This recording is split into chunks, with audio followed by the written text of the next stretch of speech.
నమస్కారం, ఘంటారావానికి స్వాగతం. ముందుగా ప్రధానాంశాలు.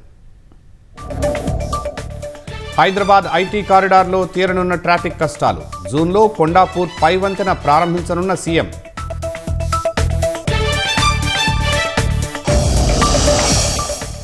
బడికి బాటేది అనే ఈటీవీ కథనానికి అధికారుల స్పందన.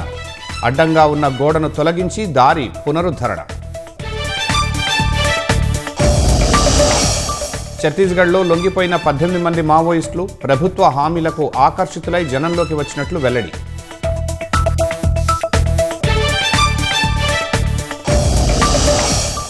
జ్యోతి మల్హోత్రా డిలీట్ చేసిన 12 టెరాబైట్ల డేటా రికవరీ. అన్నీ తెలిసే ఐఎస్ఐతో పనిచేసినట్లు గుర్తించిన పోలీసులు. అమ్మకాల ఒత్తిడితో నష్టాలు చవిచూసిన స్టాక్ మార్కెట్లు. 81,000 పాయింట్ల కనిష్ట స్థాయికి పడిపోయిన సెన్సెక్స్.